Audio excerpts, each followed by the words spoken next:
Soalnya kemarin kolesterol total yang diperiksa ya Pak ya, Ya. dari medical check up ya, gitu. Jadi ternyata ada komponen lain, ada LDL, ada HDL, ada triglycerid. Nah, yang menyebabkan suatu penyakit adalah tadi LDL. Ini mungkin saya betulin ya supaya sesatnya nggak terlalu lama.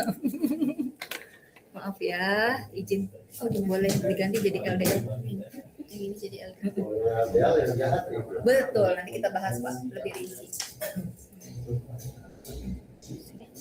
Oke, slide lagi.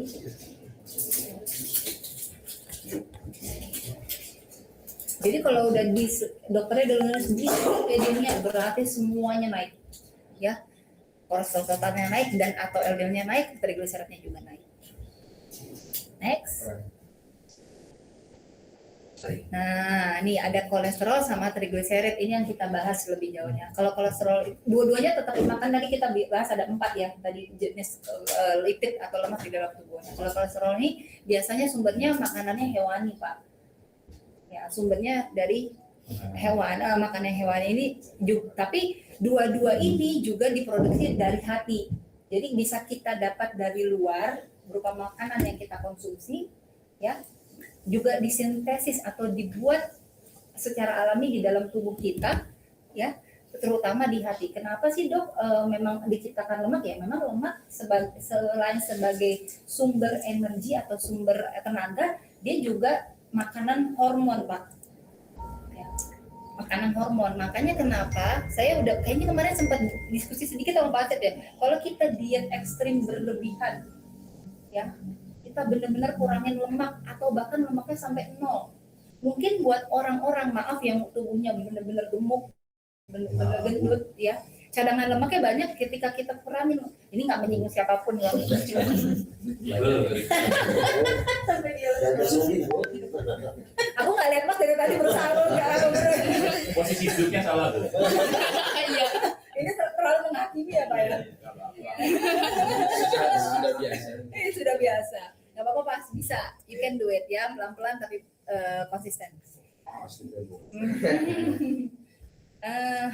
Apa namanya? Tadi sampai cadangan sampai skip ya. Nah, cadangan lemaknya banyak sehingga kalau kita diet ekstrim mungkin tidak akan terlalu pengaruh. Tapi buat orang-orang yang tidak terlalu gemuk tapi tiba-tiba mau jadi kayak Adere, tiba-tiba mau jadi kayak Deddy Corbuzier ya, berotot gitu ya, terus dia nggak makan lemak sama sekali. Sedangkan tadi saya bilang lemak merupakan salah satu fungsi utamanya adalah makanan untuk hormon. Nanti jadinya gangguan hormon. Apa aja dok contohnya? Kalau laki-laki bisa rontok rambutnya, bisa gangguan libido. Benar. Maunya cepet Pak. Cepet Kalau perempuan bisa gangguan menstruasi. Bisa juga. Bisa Pak. Bisa. Tapi kata dokter Getty kan nggak usah kurangin lemak ya, enggak, maksudnya ini ada kasus.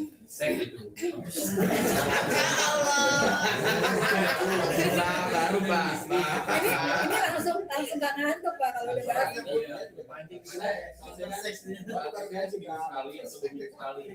Apakah pengaruh atau tidak? Oh, ini berhubungan dengan frekuensi angka jadi yang direkomendasikan 2 kali seminggu Pak. 2 kali seminggu. Yang Saya harus dikalahin di sini ya.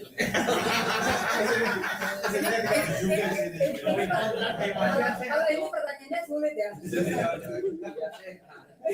Saya mau ke sini. Ya. Jadi kenapa kita juga perlu lemak? Kenapa ya Allah ciptakan lemak di dalam tubuh kita ya memang ada fungsinya ya. Gitu. Nah, sedangkan triglycerid dia utamanya dari yang nabati, ya. Gitu. Nah, perlu Bapak ketahui, Bapak Ibu juga yang di online ya, bahwa semua sumber makanan, mau itu karbohidrat, yang makro kan karbohidrat ya, lemak dan protein, itu masuk ke dalam tubuh kita, tiga-tiganya sebenarnya sumber energi. Biarpun tadi kayak lemak bisa hormon, kalau protein sebagai regenerasi sel ya. Jadi kalau sel yang rusak dia akan memperbaiki sel. Kalau protein, kalau karbohidrat jelas dia sebagai sumber energi utama. Nah, tiga-tiganya ini masuk ke dalam tubuh, semuanya akan dipecah ya, akan dibentuk menjadi glukosa. gula darah. Ketika berlebihan, disimpanlah ke dalam bentuk lemak. Gitu. Jadi kalau tadi, hari ini nggak ada gorengan, tenang aja, tapi ada lapis legit. Sama aja. Udah baik. Jawab. Gorengan tepung, lapis legit tepung. Tapi ada lebihnya dulu. Oh iya. Bisa ya. Ya, jadi nggak melulu kita tentang minyak, nggak melulu tentang santan. Sebenarnya semua sumber makanan yang kita makan itu ya akan mengandung energi, akan dipecah menjadi glukosa. Ketika berlebihan nggak dipakai dalam tubuh, and end of the day di akhir waktu akan disimpan di dalam. Next, nah tuh sampai dibikin bentuknya setan, yang bawah bentuknya malaikat ya kan, gitu. Ada lemak jahat banget ya, ada lemak baik. Nah, kenapa dibilang jahat, kenapa dibilang baik? Nah, dijelasin di situ. Karena dia kebalikan fungsinya. Kalau LDL dia kolesterol, dia berperan dalam pengiriman kolesterol ke jaringan perifer. Jadi ditimbun. Sedangkan si HDL dari penimbunan itu dimasukin ke hati, dipecah di hati, dikeluarkan, diekskresikan. Kenapa dia dibilang jahat, kenapa dia dibilang baik, itu sebabnya. Yang satu ngambil dari kan kita makan ya, di metabolisme dicerna di lambung, masuk ke usus ya, di usus diserap. Semua sari-sarinya masuk ke dalam pembuluh darah. Nah, si LDL dari yang dia udah sari-sarinya masuk ke dalam pembuluh darah, dia tugasnya adalah si lemak-lemak itu disimpan ke dalam jaringan-jaringan perifer. Ya, Fungsinya insulin sendiri apa? Nah, insulin sendiri sebagai mobil, Pak. Oh, Mobil, ya. Jadi kan tadi saya bilang semua makanan akan dalam bentuk glukosa ya. Nah, glukosa itu orangnya. Si insulin itu mobilnya. Dia ngangkut si glukosa untuk masuk ke dalam sel, dipecah di dalam sel menjadi energi. Jadi kalau insulinnya kurang, gulanya terus beredar di dalam darah. Akhirnya kita tes di tes, akhirnya gula darahnya naik kan? Yang kita tes kan kadar gula darah, ya kan Pak? Nah, atau insulinnya cukup. Dan kalau tadi kan insulinnya nggak ada pada kondisi diabetes tipe 1 yang dari lahir. Dia dependen insulin, maksudnya apa? Dia tergantung insulin. Pokoknya insulinnya nggak ada, ya harus kita kasih insulin dari luar. Kemarin kita udah bahas ya Pak dikit, apa insulin, apa obat minum. Nah, sedangkan pada tipe 2, insulinnya tetap diproduksi. Ini kita sedikit geser ya, mungkin yang online ini kok tiba-tiba ngomongin insulin, nggak apa-apa ya Pak ya, sekalian. Nah, pada tipe 2, itu insulinnya tetap diproduksi oleh sel pankreas, sel beta pankreas. Jadi pankreas itu yang menghasilkan insulin. Ya, tapi tidak sensitif lagi. Dia udah nggak mau ngangkut Pak. Mobilnya ini udah nggak mau ngangkut. Keberatan kali ya. Keberatan bener. Orang lagi. Kan kalau angkutan kan berapa pun penumpangnya dimasuk. Iya. Nggak takut ya udah biarin. Tapi dia udah nggak mau Pak ngangkut semuanya. Iya, dia udah nggak sensitif. Kalau ini Dok, kalau misalkan kan sekarang tuh banyak apa ya, gula sintetis ya. Iya. Nah, itu kan bisa di produk-produk minuman itu. Iya. Itu efeknya ketubinan. Nah, kalau gula sintetis yang pada kemasan, ya Pak, sebenarnya itu bisa kita minum juga kok pada yang bukan kemasan sebenarnya. Boleh aja, tapi dengan kadar tertentu. Tapi pada kemasan tambahan yang lain yang tidak perlu itu yang sebenarnya lebih berbahaya, seperti pewarna, pengawet, ya. Nah, tapi kalau sendiri saya sebenarnya nggak begitu. Stevia mana? Saya konsumsi Pak, saya pakai. Tapi kalau Marbian juga nggak boleh. Sebenarnya gini, kalau gula jagung ya itu memang sudah baik karena memang sudah melewati berbagai penelitian, memang dia kadar gulanya lebih rendah daripada gula pasir. Tapi kalau stevia memang masih banyak perdebatan. Ya mungkin karena penelitiannya belum banyak. Tapi saya sih belum menemukan dokter yang melarang 100%. Saya pun pakai. Nah, berlebihan itu dalam konteks apa? Karena belum ada dosisnya sih Pak. Ya, dosis yang memang direkomendasikan atau dibatasi gitu. Tapi sebenarnya dari kata berlebihan sebenarnya kita udah bisa berkaca bahwa sesuatu yang berlebihan pasti nggak bagus. Gitu. Ya, betul. Jadi nggak hanya stevia. Gitu. Tapi saya pakai Pak. Tapi Tapi itu pun pada kondisi tertentu aja sebenarnya. Karena saya sebenarnya udah berani gula sebenarnya lama. Ya, tapi pada kondisi tertentu yang saya pengen manis, ya udah pengen banget manis ya saya tetap stevia. Tapi memang saya udah lepas gula pasir, memang udah takut.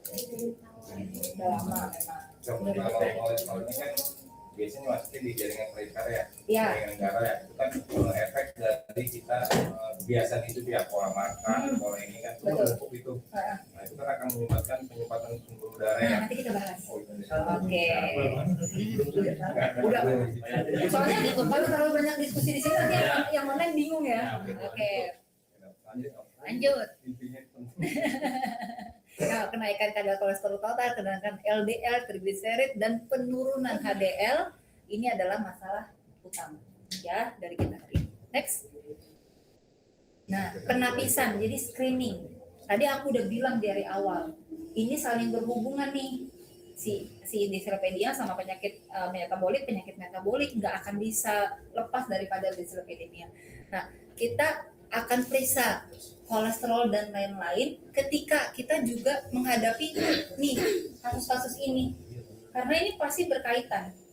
Jarang banget saya menemukan pasien berdiri sendiri, jarang ya.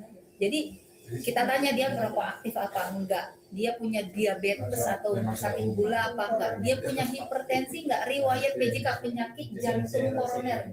Jantung koroner adalah pembuluh darah jantung ya. Terus riwayat keluarga dengan hiperlipidemia atau dislipidemia, penyakit ginjal kronik. Tingkat pengaruh gitu. Betul loh, kan kegemukan. Waduh, saya 110 itu. Waduh. Disfungsi ereksi tadi, biduan.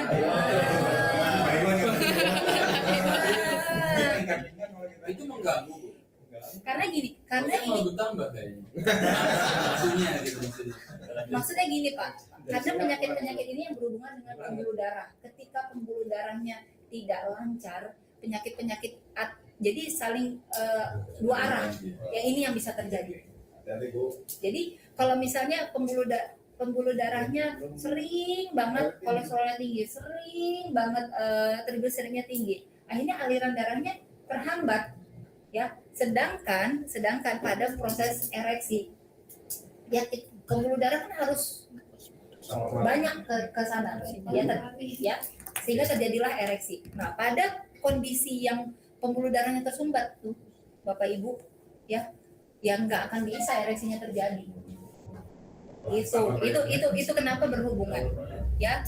Tuh, adanya aterosklerosis kita bahas, manifestasi klinis dari hiperlipidemia, ya, obesitas laki-laki usia. Nah, ini berkaitan dengan usia ya, memang. Nah, ini kita bahas di slide selanjutnya tuh. Nah, aku pinjam ininya Mbak, maaf ya, nggak bisa Pak. Nggak bisa, nggak itu ya, ini ya. Oke, nih, ini pembuluh darah kita, ya, ibaratnya selang Pak. Darah kita ibaratnya air. Nah, pada kondisi penumpukan lemak ini terjadi plak. Nah, iya, seperti lumut, ibaratnya lumut tuh kalau di selangnya ya. Ya. Nah, ini kolesterol yang tertimbun pada dinding pembuluh darah ya akan mengeras. Nah, plak atau penimbunan yang mengeras ini namanya aterosklerosis. Nanti berhubungan dengan hipertensi apa sih Dok? Jadi kan ini nempel ya Pak. Ini ada namanya endotel. Endotel adalah lapisan terdalam dari pembuluh darah. ketika ini menempel, ini agak medis tapi mudah-mudahan bisa dipahami ya. Dia akan merubah sifatnya. Harusnya dia elastis, Pak. Tapi dia jadi kaku. Nah, sekarang gini, jantung kan memompa darah, mengalirkan ke seluruh tubuh lewat pembuluh darah. Semakin keras pembuluh darah karena kaku, tekanan jantung semakin tinggi apa semakin rendah? Semakin tinggi. Oleh karena itu akan terjadi hipertensi. Nah itu, kalau garam katanya bikin hipertensi. Katanya gitu, benar Pak. Tapi sifatnya sementara. Oke, kita makan garam banyak, ya kan garam itu natrium ya. Natrium itu akan menyerap air, ya, akan menyerap air sehingga volume isinya si pembuluh darah ini banyak. Tadi kalau jantung pompa semakin banyak airnya, tekanannya semakin tinggi apa semakin rendah? Semakin tinggi. Jadi kalau volume darahnya semakin banyak, karena tadi natrium menyerap air masuk ke dalam pembuluh darah, bebannya akan semakin tinggi, akhirnya naik tekanan darahnya. Tapi sifatnya sementara. Ketika natriumnya dibuang sama urin, sama ginjal ya, melalui proses buang air kecil ya. Wah keren, Mas, filtrasi, keren, luar biasa. Wah luar biasa, ya. Kalau ginjalnya bagus. Kalau aeron Nah, ya numpuk Pak. Kalau gagal ginjal ya numpuk. Makanya kenapa gagal ginjal tahap akhir harus dicuci darah, bukan cuci darahnya yang menyebabkan ketergantungan, tapi karena ginjalnya tidak bisa memerankan fungsinya untuk menyaring dan mengeluarkan air ya melalui proses pipis, membuang racun bersama pipis tadi ya, atau air kemih tadi ya, akhirnya harus digantikan sama mesin. Karena orang stigmanya saya sekali cuci darah, saya seumur hidup cuci darah, benar nggak? Ya kalau kondisinya gagal ginjal tahap akhir, memang sudah dievaluasi ginjalnya fungsinya sudah di bawah 15%, ya memang harus kita ganti dengan mesin. Gitu. Ya, yang nggak enak. Ini bisa berkurang kan dok dengan misalnya melakukan pola sehat hidup? Bisa, nanti kita bahas ya. Karena waktu kita banyak, kita bahas ya Pak ya. Mungkin sesi tanya jawab setelah pembahasan aja kali. Ya, boleh. Ya. Nah, tadi kalau garam sifatnya sementara, tapi nggak karena sementara nggak juga jadi, oh berarti boleh makan garam banyak nih dok, yang enggak. Garam itu yang direkomendasikan hanya 1 sendok teh 5 gram, all in ya. Ya, sehari lah, 24 jam. Tapi itu all in. Sekarang nih, banyak garam yang tidak kasat lidah, bukan tidak kasat mata, tapi tidak kasat lidah. Yang kita tahu garam asin. Ternyata ada garam yang nggak asin. Kecap itu mengandung natrium yang tinggi. Itu mah asin. Kalau ada tinggi. Kan kita lagi bahas yang tidak kasat lidah ya. Tidak kasat lidah. Karena kita nggak ngerasain itu terlalu asin, tapi ternyata kadar natriumnya lebih tinggi daripada kita masak seperti biasa. Masak sayur asem, kita masak sayur sop, ya udah garamnya sesuai ya. Tapi ternyata kecap itu biarpun rasanya manis, ternyata natriumnya tinggi. Ya, apalagi dok, makanan siap saji, mie, ya, sosis, ya, kita rasanya pas, umami, asinnya pas, tapi ketika kita lihat komposisinya natriumnya jauh lebih tinggi yang dari yang seharusnya, ya. Nah, udah kejawab ya, aterosklerosis tadi apa udah kejawab ya Pak. Lanjut ya. Nah ini tadi udah kita bahas ya, tuh harusnya bersih, numpuk, nyumbat deh, ya 30%, 50%, 90% ya. Nah ini deh stroke deh kalau dia. Jadi sebenarnya kalau penumpukannya tadi sifatnya sedikit ya, manifestasi atau gejalanya biasanya hampir tidak terasa, kecuali sumbatannya kalau tadi kita lihat nih di atas, kalau di pembuluh darah jantung ya, koronet kalau di atas 70% biasanya sudah ada manifestasi klinis atau kita bilang nyeri dada Nyeri dadanya kalau di bawah 70% biasanya masih stabil. Maksudnya stabil gimana, Dok? Ketika dikasih stres, maksudnya dia capek, dia lari, ya, baru nyeri dadanya timbul. Tapi kalau udah di atas 70% biasanya udah unstable. Dia duduk aja dia nyeri dada. Dia tidur kebangun nyeri dada. Dia kedinginan dia nyeri dada. Orang yang udah sakit. Itu udah nggak nikmati yang mana yang Nah, kita mana yang ada lagi yang lebih bahaya, Pak. Adalah ketika nih ini lepas nih sebagian kecilnya. Tes. Nah, pembuluh darah kita besar kecil sampai ke perifer. Ke ujung jari, ujung kaki, otak, jantung dan lain-lain. Ke tempat yang lebih kecil, terus nyumbat. Nampak total 100%. Kalau di otak jadinya stroke, di jantung jadinya serangan jantung. Itu yang biasanya terjadinya mendadak. Nggak ada. ada pesan terakhir. Nah, makanya Saya izin pamit dulu kan.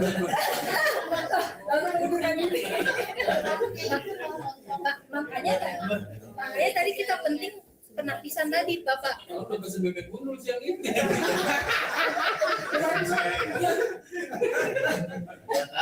Langsung batal boleh nggak, Pak? Boleh nggak, Pak? Jadi ayam panggilannya boleh nggak?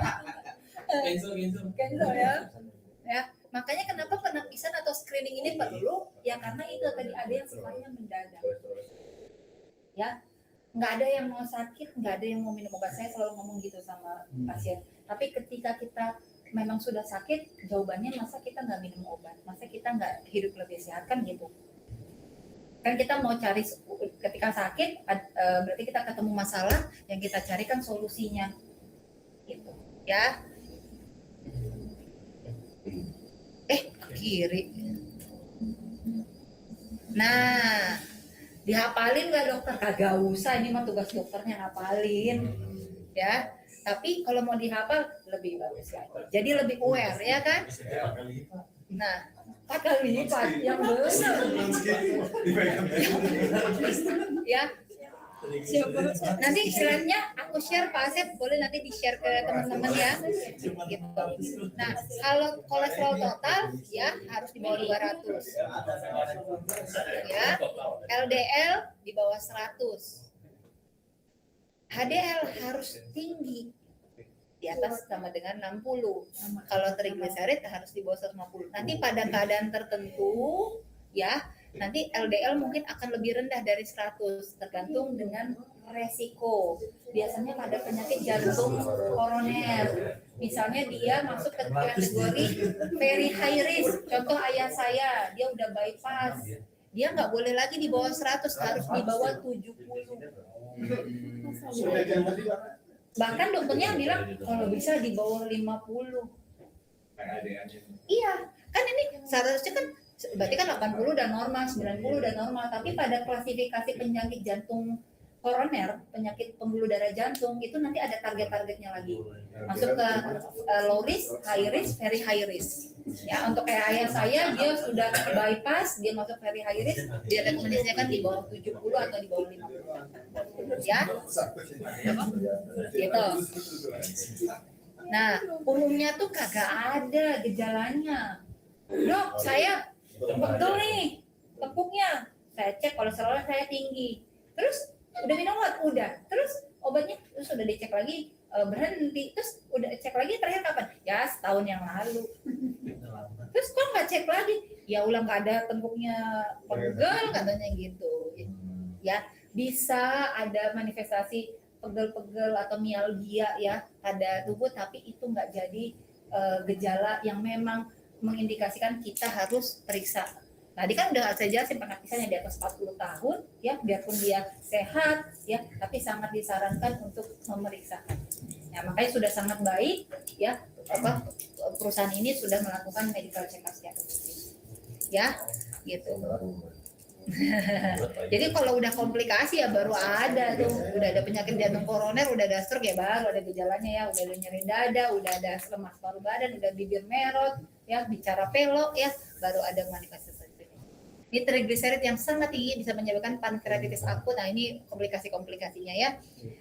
LDL-nya ini bisa juga bikin sanutelasma pada kelopak mata, santoma pada tendon Achilles ya. Ini komplikasi-komplikasi yang jarang ya. Ini pada kondisi yang ekstrim ya. Saya pernah menjumpai trigliserid sampai kolesterol total sampai 1000.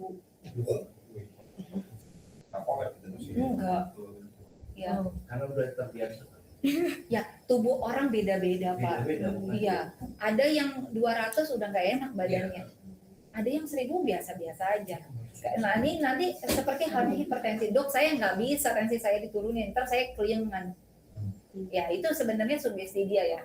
Tapi kalau misalnya mau kita, ya kepercayaan dia, ya afirmasi dia terhadap sesuatu yang dia anggap benar. Ya, ada salah. Gitu. Sama halnya kayak gini, stigma gini. Dok, saya minum obat tiap hari. Kan dokter suruh saya kayak saya gula minum obat tiap hari, sakit hipertensi minum obat tiap hari, lifetime seumur hidup, ginjal saya nanti rusak dok. Orang ngomongnya gitu ya. Kebalik, nggak minum obat ginjalnya rusak, kan sesat ya. Udah misalnya udah iya benar sesat dong. Udah berobat nih ke dokter, udah bener udah minum obat ya, merasa lebih nyaman badannya, makannya lebih enak ya, lebih bugar, lebih apa, terus ngobrol lah mungkin sama siapa ya, si A si B, udahlah stop aja, atau udah bagus kan gulanya, udah bagus kan tensinya gitu, stop aja, ntar kebanyakan obat ginjalnya rusak. Didengerin dah tuh, berhenti dah tuh ya, udah. Karena hipertensi juga nggak bergejala, sakit gula juga nggak bergejala, kecuali pada kondisi yang sudah terjadi komplikasi, terus berlarut, tahu-tahu diperiksa 5 tahun kemudian, tahu-tahu ginjalnya sudah rusak. Gitu. Obat ada efek samping kan? Ada, Pak. Kita continue, Ada. Nah, semua tata laksana dokter, mau obat, mau tindakan, pasti ada efek samping. Pisau mata dua. Tapi dokter wajib memilih dengan manfaat atau indikasi terbaik dengan resiko paling minimal. Jadi nggak bisa resiko dibikin nol. That's why kenapa tadi pertama saya ketemu Pak Hep, gimana Pak, ada efek samping nggak? Ya, temu Bapak juga gimana Pak? Saya berharap efek sampingnya nggak sampai mengganggu, akhirnya pasiennya stop minum obat. Karena jenis obat banyak, hipertensi, kuat tekanan darah tuh puluhan, ratusan. Obat gula itu udah sangat berkembang Pak. Bahkan ada yang bisa disuntik cuma sekali seminggu. Bayangin, keren banget nggak? Ya, itu dipilih mana yang memang cocok buat si A, si B, si C dengan manfaat tertinggi, efek sampingnya minimal. Nanti disesuaikan ketika sudah misalnya kita kasih obat gula, kita kasih obat tensi, ternyata ginjalnya udah rusak duluan nih, misalnya kita ketahuannya udah modalnya ginjalnya rusak, nanti kita sesuaikan obat hipertensi, obat gula yang memang ya aman untuk ginjal. Contoh ayah saya sakit gula, ginjalnya sudah di stadium 3, akhirnya penggunaan metformin sudah tidak bisa. Itu. Semua kemarin sedikit ya Pak ngobrol tentang harusnya aku punya data urin kreatinin fungsi ginjal. Nah itu penting buat saya ketika saya kasih obat ke pasien. Oh ini obat ini boleh nggak ya? Karena fungsi ginjal dia baik nggak ya? Gitu, ya. Nah kita masuk. Masa udah tata laksana? Oh, udah ya. Tapi sini jelas Bapak Ibu yang online. Yang di sini kalau belum jelas pasti langsung interupsi. Yang online mudah-mudahan nggak tidur ya. Gitu. Nah tata laksananya ada yang pakai obat, ada yang nggak pakai obat. Ya yang nggak pakai obat itu ada terapi nutrisi medis. Nah diet rendah karbohidrat. Kenapa yang disasar karbohidrat? Tadi padahal semuanya bisa bikin lemak dong ujung-ujungnya kan. Jadi semuanya tiga komponen utama dipecah jadi glukosa kelebihan simpan juga jadi jaringan lemak atau adiposa ya. Kenapa sasarannya karbohidrat ya? Karena memang pada usia yang saya targetkan hari ini memang karbohidrat sudah tidak berperan penting. karena sudah tidak bertumbuh lagi, sudah tidak berkembang lagi. Tapi pada anak-anak yang memang dia harus bertumbuh, tambah tinggi, ya harus berkembang otaknya, dia butuh energi yang banyak. Sehingga karbohidrat dominasinya lebih tinggi dibanding kita yang udah berhenti bertumbuh ini. Gitu. Ya. Aduh. Karbohidrat udah ketagihan ya. Enak soalnya ya. Iya. Kecil makan nasi. Kecuali Kita makan nasi makan lontong aja. ya. Mie ya. kecuali pada yang aktivitasnya sangat berat. Contoh apa dok? Kuli. Iya. Kuli itu mau minum es teh manis 3 gelas kek, mau makannya sekali makan 3 piring kek, karena kerjanya sangat berat, energinya yang dibutuhkan juga tinggi, ya semuanya akan dibakar. Makanya kita jarang melihat yang kuli bangunan yang tulang gemuk ya Bapak Ibu ya, gitu. Ideal ya. Nah sekarang kalau saya sih lebih senang ya kita ngomong secara garis besar aja ya. Jadi kalorinya dikurangin, defisit kalori. Laki-laki yang kita ngomong yang di ruangan ini sama yang online ya. Laki-laki itu kebutuhannya 2.000 sampai 2.500. Perempuan tuh sehari 24 jam. Nah, perempuan itu tergantung Pak. Kalau gulai rendang itu bisa langsung 2.000 tuh.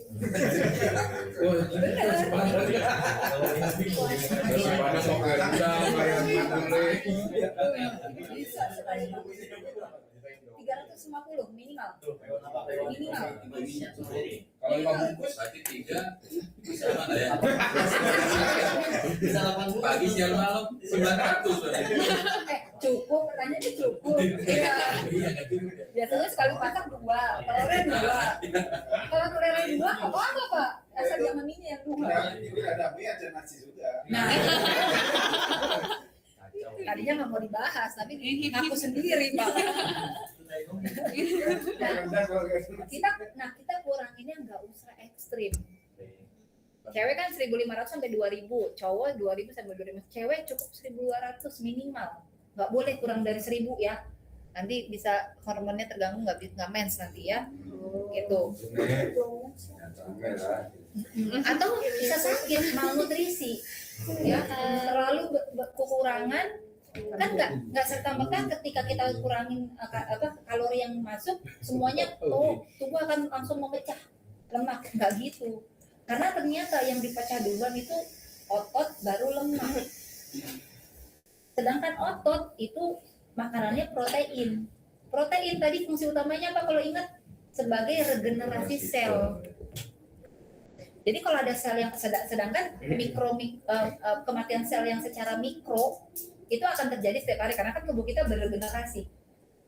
Nah itu nggak terjadi, akhirnya sakit, malnutrisi sakit.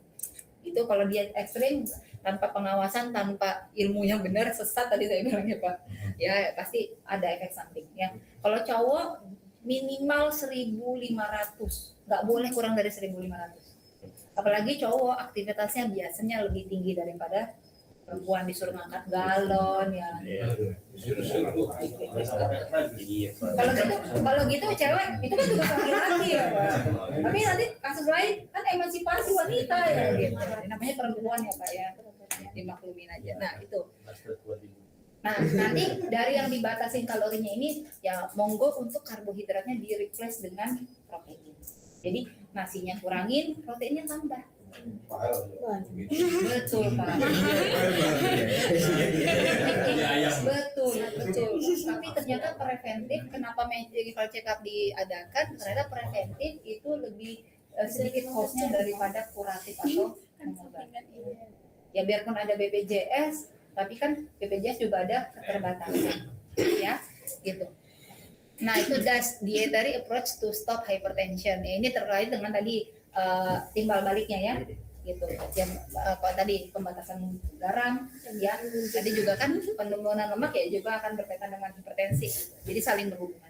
Pengurangan lemak trans, ya, lemak jenuh, ya. Contohnya apa? Mentega, Itu biasanya di mana itu minyak trans itu? mentega, biskuit, makanan olahan cepat saji. Kalau minyak trans kita nggak bawa. Semua minyak ya nanti ketika kita buat goreng akan jadi lemak trans, Pak. Nanti pemilihannya, Dok, apakah minyak kelapa lebih baik, apakah minyak zaitun lebih baik? Tentu lebih baik. Tapi apakah kita mau goreng ayam deep fried harus pakai minyak zaitun? Ya bocor.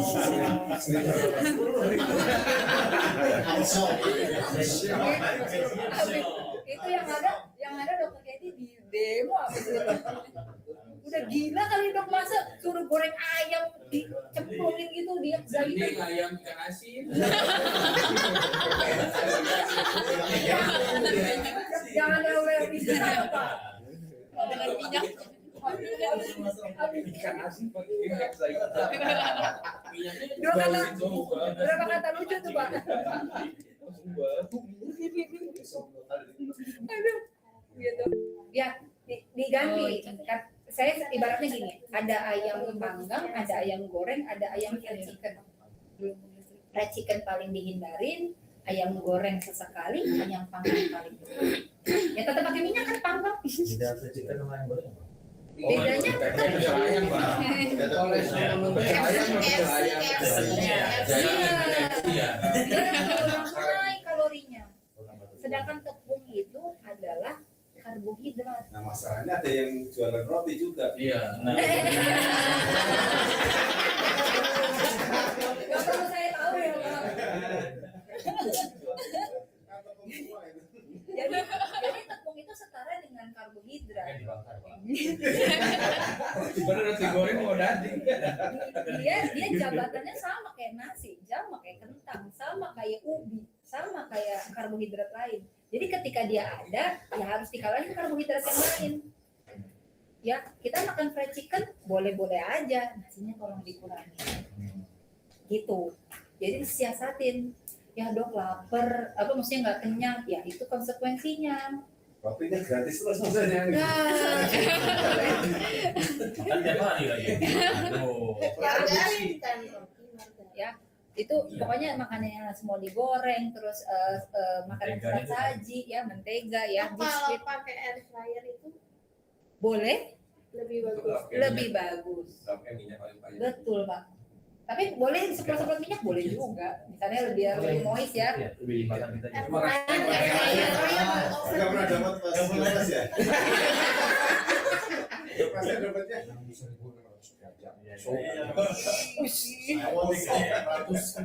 Tinggal selesai ya Pak ya. Jadi dimodifikasi. Dan saya selalu senang kalau pasien itu ketika menjalankan sesuatu itu dasarnya karena dia paham, dia menyetujui, dan akhirnya senang-senang aja akhirnya. Jangan sampai dia ngerasa bahwa saya sakit jadi saya orang sakit. Ya harapannya adalah kualitas hidupnya tetap baik, dia seperti pada umumnya pasien yang sehat, ya bedanya dia makannya lebih dijaga, bedanya dia minum obat. Dok itu harus minum obat kalau kolesterol. Nanti kita bahas. Yang sedang dan gembira adalah obat. Nah, ketika tadi yang non farmakologi atau yang itu tidak berhasil, kita masuklah ke farmakologi. Ini yang biasanya Bapak pernah tahu, tapi sebenarnya golongan lain ada, tapi ini yang paling umum. Statin atau atorvastatin, simvastatin. Yang online ada yang mau tanya. Boleh. Apa tuh? Online. Boleh, silakan yang online. Nggak boleh. Dokter, izin bertanya. Ya. Halo, apakah suara saya Ya, terdengar, Bu. Ya. Dok, pertanyaan saya yang pertama, apakah mengkonsumsi telur itu bisa menyebabkan kolesterol? Karena kan kuning telurnya itu kan mengandung kolesterol ya, Bu. Ya, Dok ya. Oke. Nanti saya jawab ya, Bu. Nah, iya. Dan per hari itu lebih baik mengkonsumsi telur itu berapa butir seperti itu? Oke, siap. Nanti kita Oke. bahas. Oke, terima kasih, Dok. Saya izin dengan Ibu. Bapak Ibu, kebetulan slide saya belum selesai. Nanti kita disimpan dulu, tapi saya udah lock yang pertanyaan tadi, nanti kita bahas ya. Di akhir presentasi ya. Oke, nah statin tuh atorvastatin, simvastatin. Nah, golongan yang baru yang udah saya kasih Bapak ya, rosuvastatin. Ya, belakangnya statin. Ya, statin itu bisa menurunkan LDL, kolesterol total, atau juga bisa sampai ke trigliserid. Tapi kalau mau fokusnya ke trigliserid aja, kita bisa pakai gemfibrozil sama fenofibrate. Hati-hati, karena nggak semua dokter alert ya, Bapak Ibu mungkin dia kecelek ya. Hati-hati, statin sama gemfibrozil tidak boleh disatukan. Ya, jadi statin jodohnya sama misalnya dia dispeptida, LDL naik, kolesterol naik, trigliserid naik, ya berarti kan kita harus kasih dua tuh kombinasi. Ya, tadi kan saya bilang statin bisa sebenarnya bisa nurunin semua, tapi kalau kita mau lebih fokus trigliserid juga tinggi sampai 300 sampai 400, nah kita butuh bantuan lain nih, ya. Nah, jodohnya kalau ada statin, jodohnya ke fenofibrate. Kenapa dok sama gemfibrozil nggak boleh? Karena bisa terjadi rhabdomyolysis atau pemisahan otot berlebihan. Nanti asam laktatnya di dalam darah meningkat, keasaman darahnya meningkat, bisa gagal organ. Itu pada kondisi ekstrim ya. Saya ngomongnya cepat aja karena kita nggak bahas tentang itu. Tapi kalau dia cuma mau ngatasin trigliserid, gemfibrozil sendiri boleh dipakai. Karena yang penting jodohnya nggak sama statin si gemfibrozil ini. Tapi sama Ya, statin sama fenofibrate itu jodohnya. Jadi nanti mungkin nanti ada saudara atau siapa, kok ini dua-duanya Bapak udah tahu nih ilmunya, tolong dikasih tahu. Coba dievaluasi lagi ke dokternya. Sebelum bisa ke dokter, gemfibrozilnya stop. Jadi statinnya yang dilanjutkan sampai nanti dikonsultasi lagi. Jadi tolong nanti disebarkan, takutnya karena saya masih menemukan di lapangan ada dokter yang meresepkan statin dan gemfibrozil secara bersama. Ya, gitu. Nah, asam lemak omega 3 yaitu minyak ikan ya Pak ya. Boleh banget. Dok, saya nggak punya dua-dua itu tuh. Saya nggak ada punya dyslipidemia. Saya mau pakai asam lemak omega 3, boleh monggo. Iya, gitu. Ya. Nah, dok, kapan obat masuk? Tadi pertanyaan di si cantik ya, yang paling ujung ya. Kapan obat masuk? Ya kalau itu udah main fisik itu. Sarkas ya dok. Sarkas itu. Nggak bisa dibiarkan ya dok. Yang mana sehat? Sehat apa nih Pak Putih? Apa sehat benar? Kapan obat masuk dok? Ya. Satu, ketika terapi non farmakologi atau yang tadi kita bahas sebelumnya ya, yang tadi diet dan lain-lain tidak berhasil. Kalau nggak berhasil dia harus diet dulu ya. Ya, tapi ada golongan kedua pada kondisi pasien yang resiko tinggi.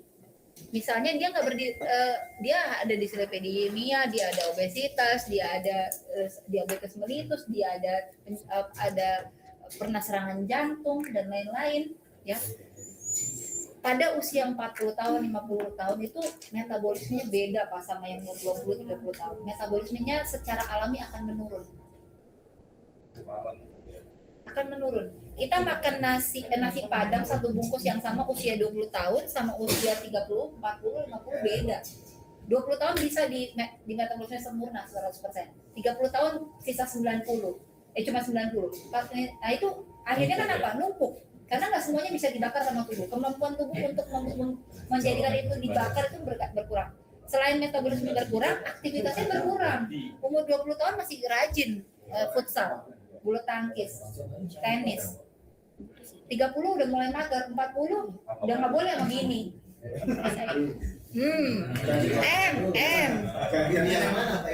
Kalau 40 itu lincah di lapangan, diajarnya kurang Pak. Masih ingat jalan pulang Pak. Tapi emang suka diomelin sih. Jangan capek-capek, nanti capean. Capek di mana?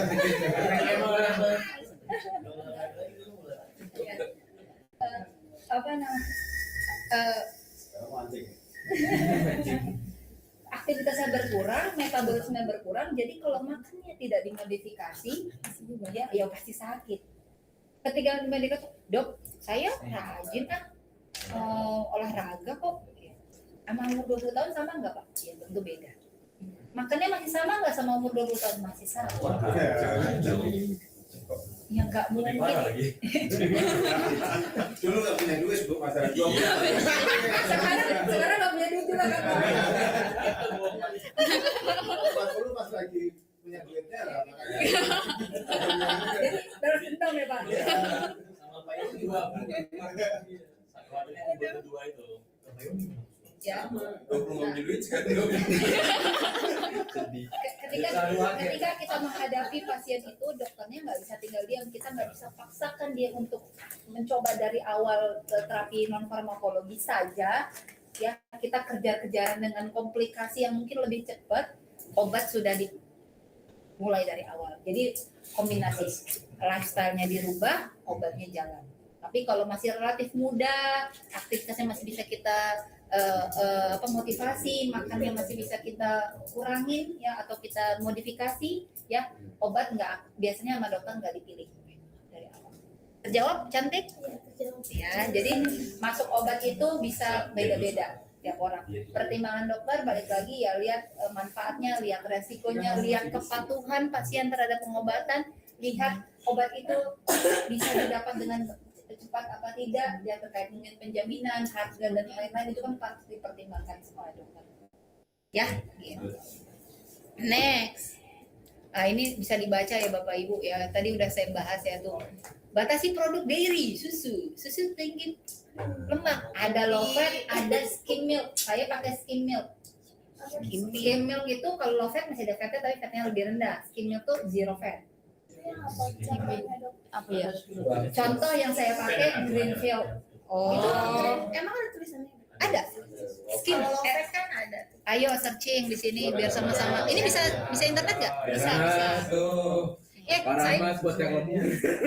Ya ganti susunya aja. ya Pak Rahmat. Warga mahal. Bos. Greenfield ya. Tapi kalau yang manual, Taiwan dia pun bungkusan ya. Nah, dia sama yang low fat mirip banget. Warnanya kalau yang itu agak kebiru-biruan, ini kan hijau ya. Oh iya, skim milk ini yang hijau ya. Nah, sebenarnya harganya nggak beda-beda jauh, mungkin beda 1.000-2.000. 3.000. Iya, Pak. Tapi ini memang agak susah carinya. Ada- Kalau yang low fat, Indomart, Alfamart, ada di Indo. Tapi ini Nah, ada juga. Adanya Saya di beli. Spring. di mana Pak? Saya mau nitip. Ada.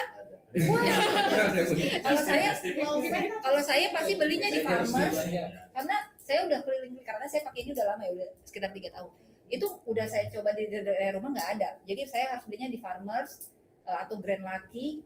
Superindo yang dekat rumah saya nggak ada Pak, udah saya cek. Tapi alhamdulillah kalau di dekat rumah Bapak ada ya. Ini rekomendasi. Apakah harus ini dokter? Yang enggak lah. Nah, tadi balik lagi, saya nggak mau Pak membebani pasien, ya, gitu. Kalau memang lebih gampang cari yang low fat, silahkan pakai yang low fat. Jadi jangan 1% kalau salah lemak susu. yang low fat, iya Pak, ini zero kan? Keren Bapak udah tahu. Mana tadi zoom kita sayang? Ini, ya. Ketahuan tuh. Sini. Apa? Susu kambing ketahuan. Susu kambing. Tetap ada lemaknya Pak. Semua susu kan pasti ada lemaknya. Jadi nggak semua mau binatang apapun ya, itu pasti ada lemaknya. Nah itu kan pakai teknologi, saya nggak tahu gimana caranya memisahkan lemaknya jadi dibuang ya. Yang style itu susu ibu yang jelas ya. Itu aja tetap ada lemak. Asli. Yang sana tuh cepet banget Pak kalau udah di sana. Padahal susu ibu juga ada lemaknya ya. Masih sehat kan? Iya insya Allah. Insya Allah. Sehat buat siapa Pak? Sehat bayi. Sehat bayi. Sampai titik Pak kalau informasinya. Kalau udah gitu udah ada lupa. Oh pada kalau. Nah sekarang yogurt. Nah sekarang udah ada Greek ya. Greek. Es krim banyak sekarang, es krim yang low kalori. Jadi dok ini saya nggak boleh ini sama sekali. Silahkan makan yang memang pengen banget dok, saya pengen makan nasi padang. Jadi kapan kita bisa cheating day atau kita bisa makan makanan yang memang tidak direkomendasikan? Saat kita memang benar-benar udah nggak bisa kontrol lagi ya, pengen banget. Tapi selama kita bisa kontrol, tolong dikontrol. Karena ini nggak hanya bicara sebulan 2 bulan, tapi kita ngomong seumur hidup. Gitu. Betul. Ya, daging merah, daging merah memang kurang direkomendasikan. Ya, bukan hanya kolesterol, ya dia juga menyumbang kreatinin. Tadi kreatinin adalah fungsi ginjal. Makanya kenapa orang yang gagal ginjal dia tidak boleh diet daging merah. Dia daging putih, terutama ikan yang direkomendasikan. Dok, saya kemarin baca ya, daging kambing itu boleh asal tidak boleh ada lemak. Merah ya. Boleh untuk Bagi yang kolesterol, terus bagi yang gula darah, terus apa yang malah kan biar diabetes apa, saya baca itu termasuk yang kolesterol. Apakah boleh daging kambing boleh, tapi jangan asal ada lemak. Sekarang gini, daging sapi, maaf, daging babi ya boleh dikonsumsi. Ya. Tapi ya itu tadi semuanya ya kalau bisa kita pakai yang lemaknya dikurangin. Gitu. Yang pakai lemak juga boleh nggak ya tadi? Ya kalau kita makan di apa namanya di tempat makan ya jarang yang khas dalam, pasti ada daging yang lemaknya. Atau memang kita sengaja beli tetelan atau sengaja tuh apa kayak apa tuh cincang ya? Iya.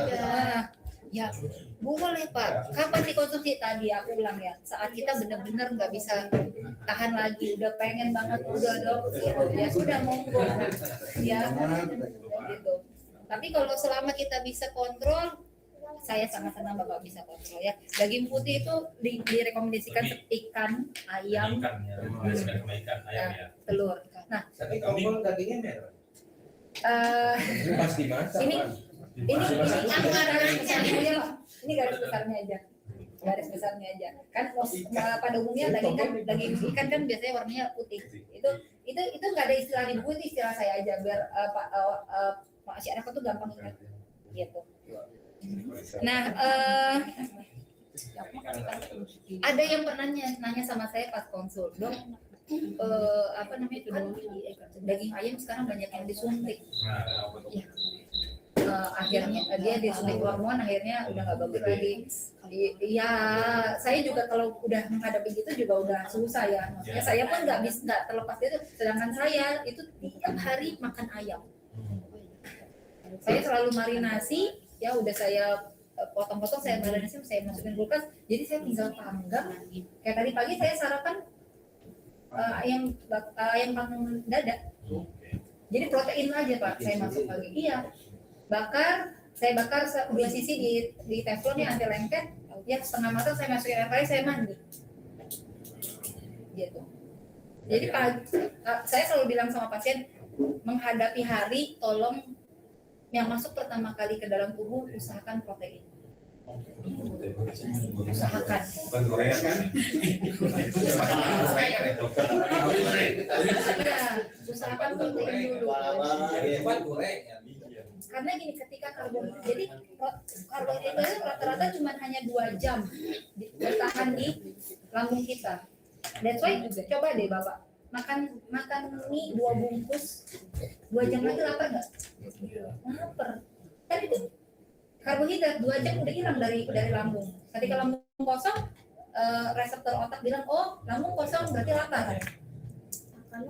Iya makan lagi. Tapi protein lebih lama 3-4 jam. Sehingga kenyangnya lebih lama, jadi craving atau rasa laparnya akan bisa ditekan. That's why aku bilang kenapa pagi, apalagi pagi itu kan kita posisinya puasa ya, karena dari malam kita udah nggak makan ya 8 jam, 10 jam ya bisa bilang puasa.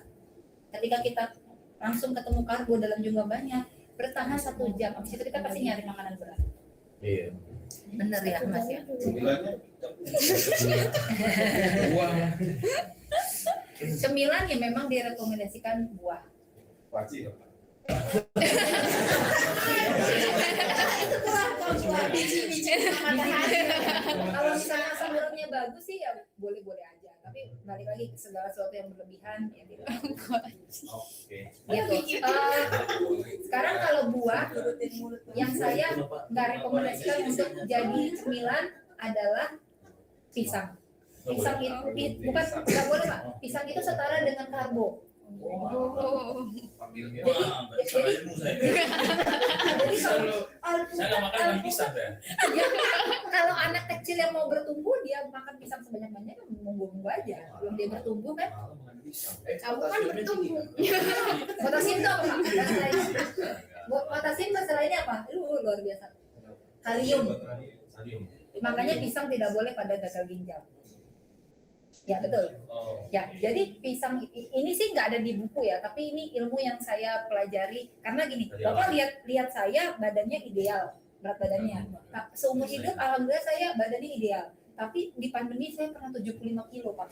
Badan saya hampir XL.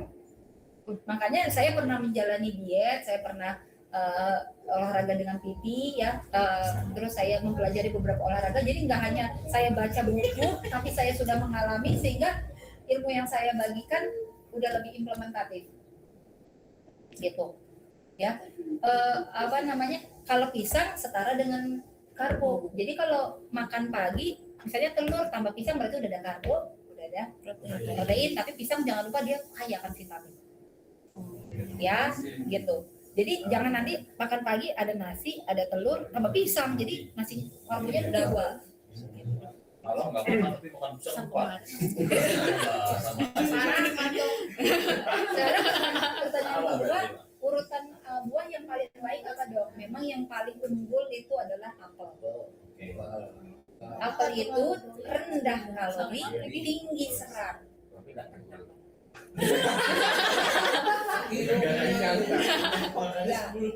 Kenyangnya nggak nikmat Ya, gitu ya. iya. Sama yang enak yang nggak sehat ya. Nanti golongan kedua masuk tuh ada pepaya, ada semangka yang airnya banyak ya, ada melon, ada buah naga. Nah yang tidak direkomendasikan tuh paling nomor 3 tuh golongan yang terakhir ada ren. Ketawanya kenceng banget nih, kayaknya harus minta durian tuh malam. Lagi musim kan ada.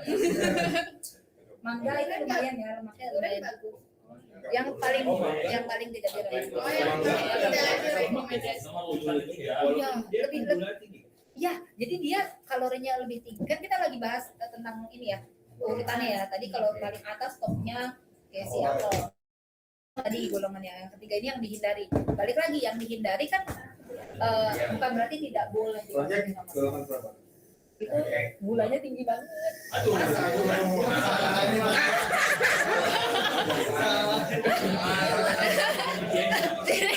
Aku tuh sengaja nggak pakai. Sebenarnya aku udah lirik. Apa nih teman-teman? Wah, ini 2 piring. Sebenarnya aku udah lirik tapi nggak mau kan. Nanti kata, dendam lagi langsung.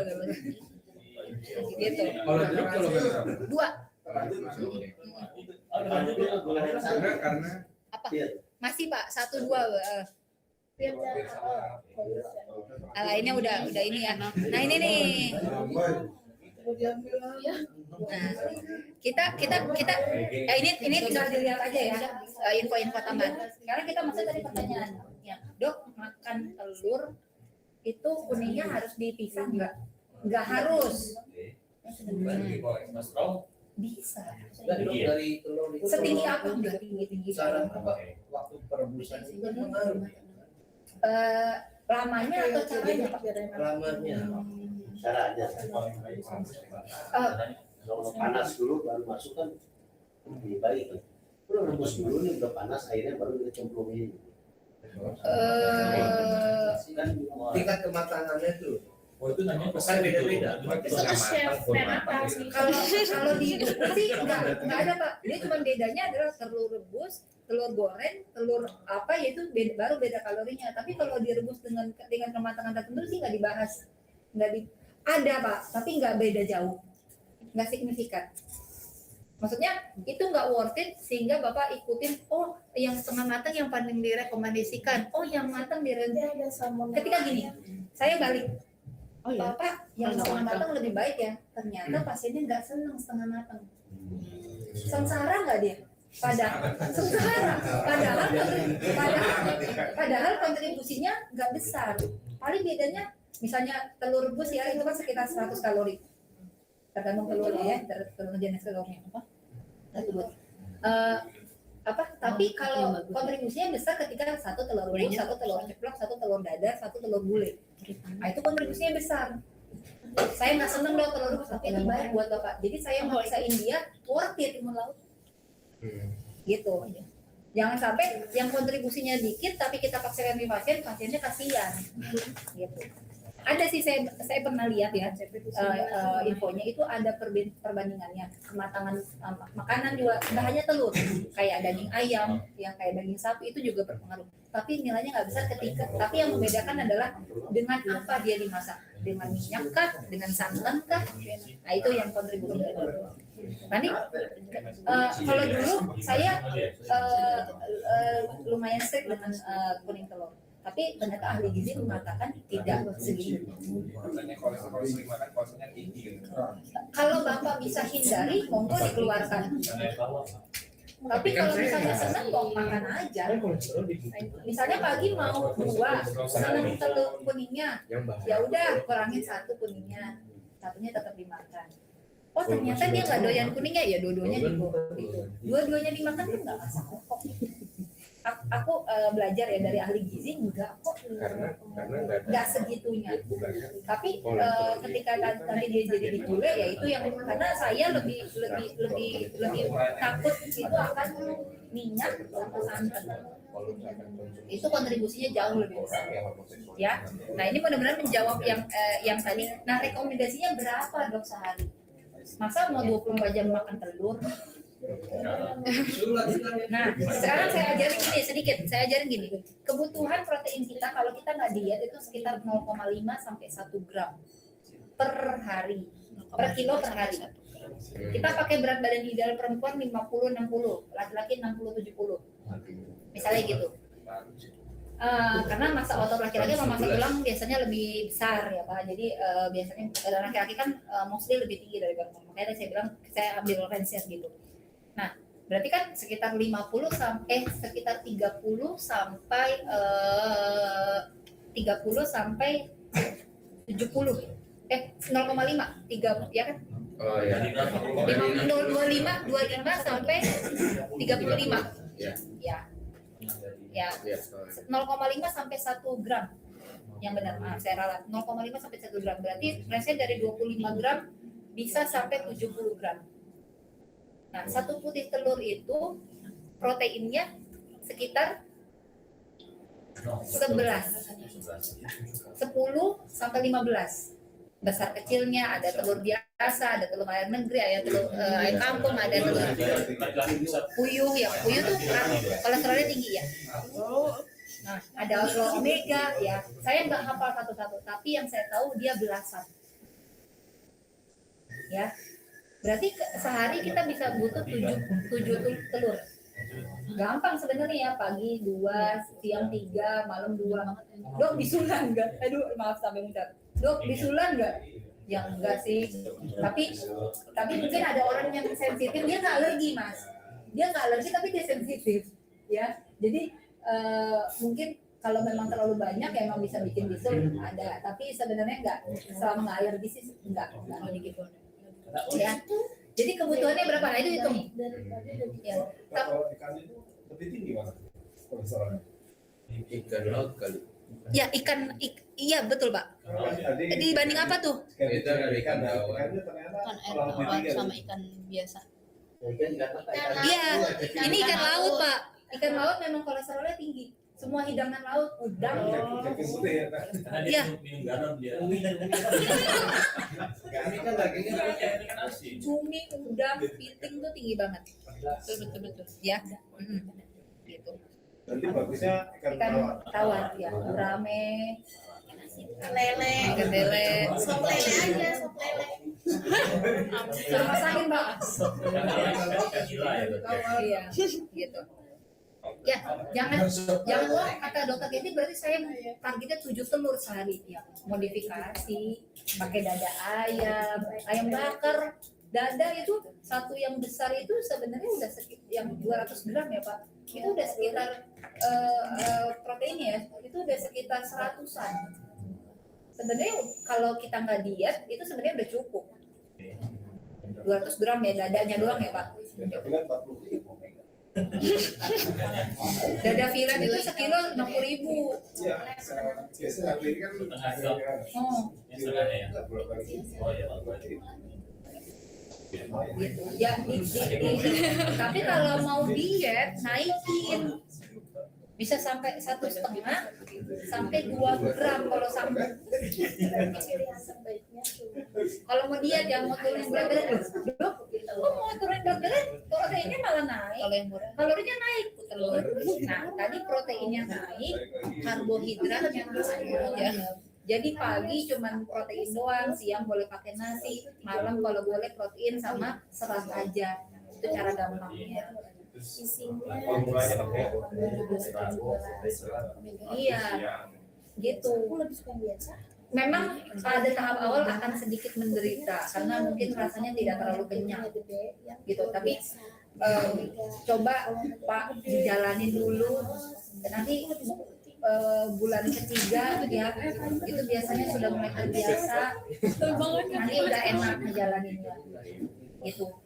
Nah apa namanya, tadi kan saya bilang ya 1,5 sampai 2 gram. Kenapa harus naik dong proteinnya selain tadi ya, karena tadi prinsipnya, jadi ketika tubuh ini membutuhkan energi, ketika pasokan dari yang kita makan udah habis, berarti kan tubuh membakar dari cadangan dari protein sama lemak.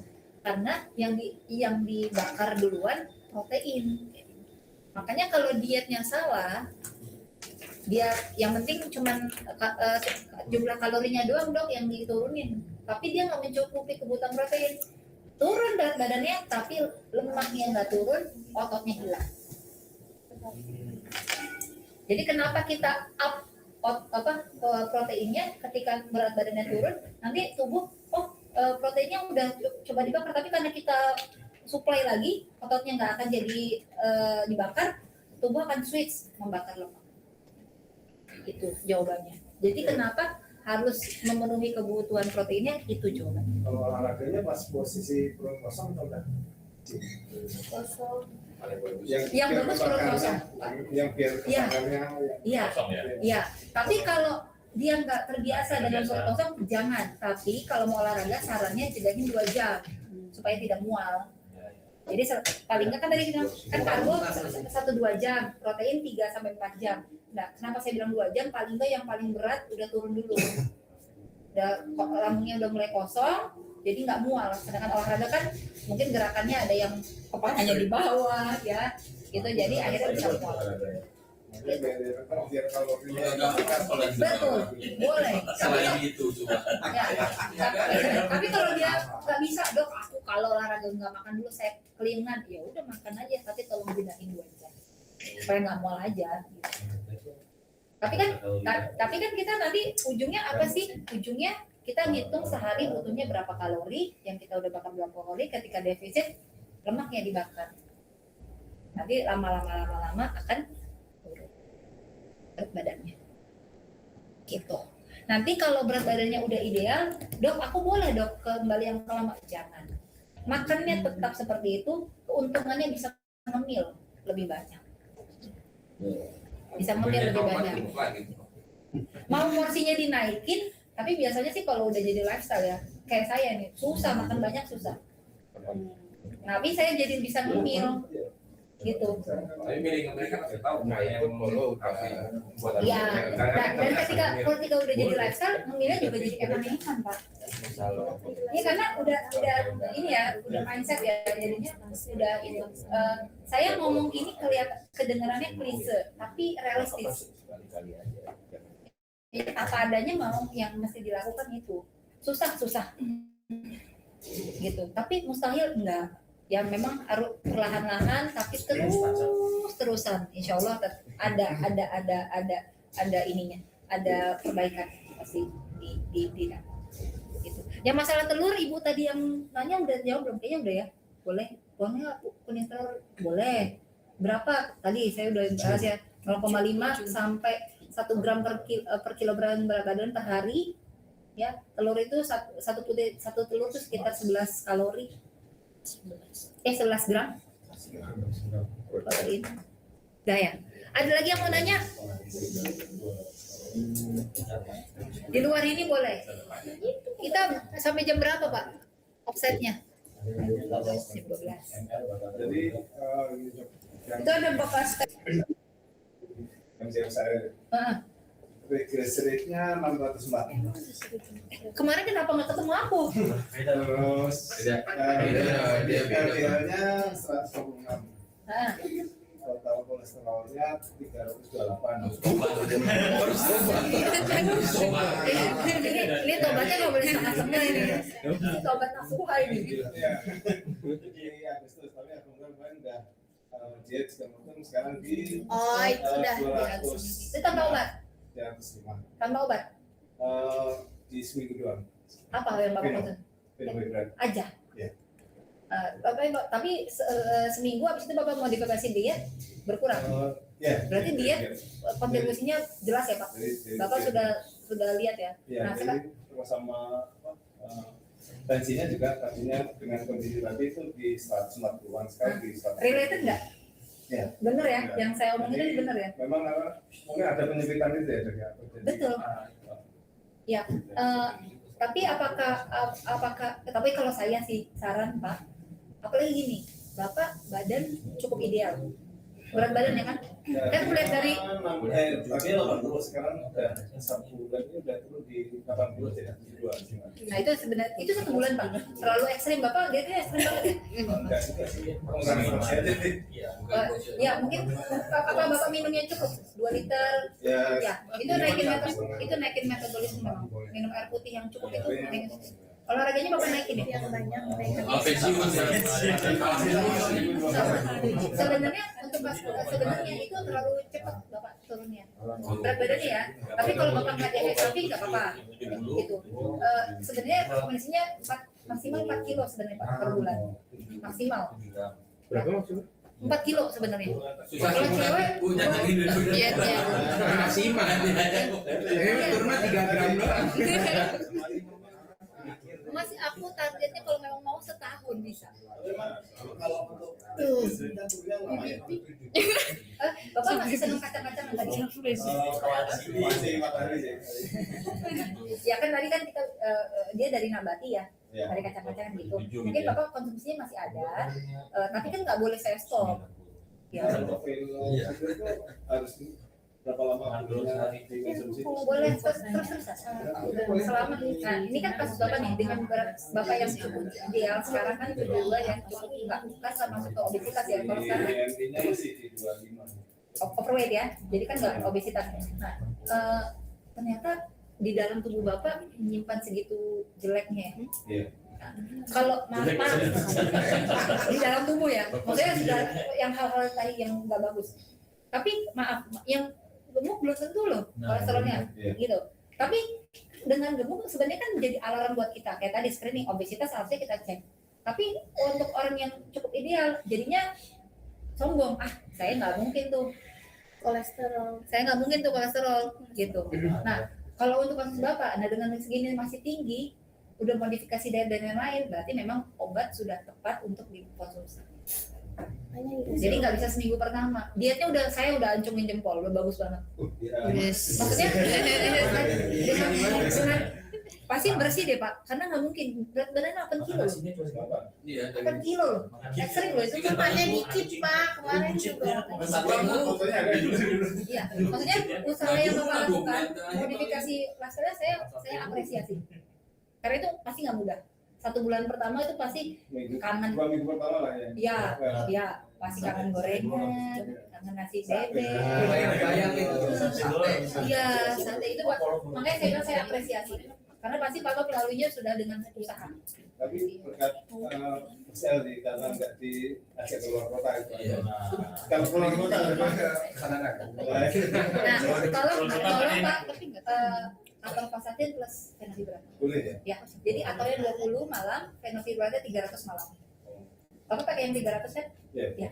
Konsumsi lagi Pak 2 minggu, cek ulang. Nanti kalau misalnya udah bagus, saya saranin atornya aja yang lanjut. Atornya aja yang lanjut, atorvastatinnya aja. Biarpun udah normal, tetap dilanjutin atorvastatinnya. Buat tadi Pak, plaknya itu kan nggak hilang. Plaknya udah hilang. Enggak, plaknya nggak hilang.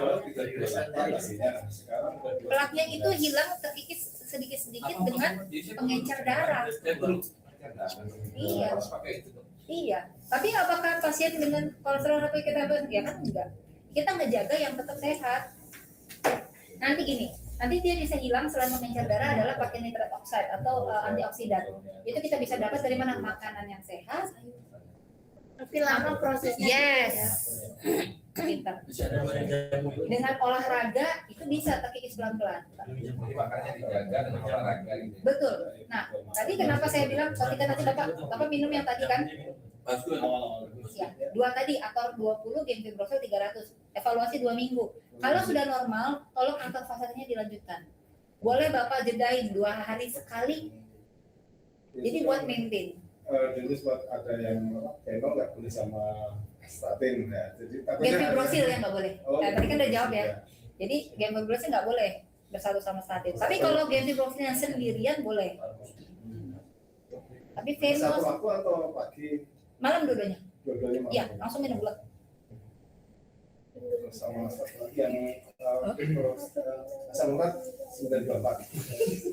Jorok banget. Ya Allah. Sebelumnya jorok banget ini pasti ya.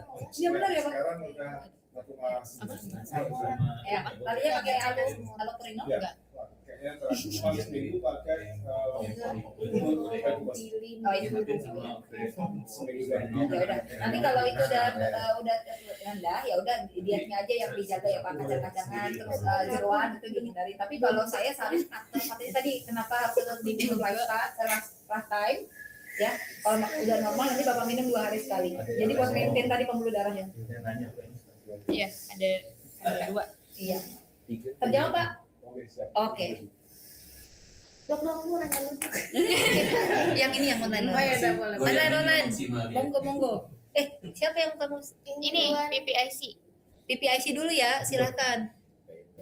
Baik Pak. Ya, izin tanya ya dok.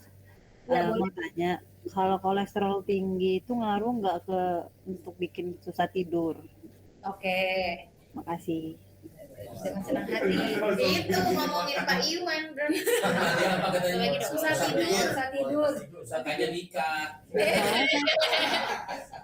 Coba tinggalin mulut sih. Susah tidur tuh banyak pikiran, Pak. Ya. Tergantung tanggalnya. Bisa nggak ya? Bisa. Ini ibaratnya kolesterol yang tinggi dia kan dia terus beredar di dalam pembuluh darah ya. Istilahnya pembuluh darah kita itu kondisinya enggak bersih ya. Jadi banyak oksidan di dalam pembuluh darah. Kalau oksidan tinggi ya dia akan berkontribusi banyak ya.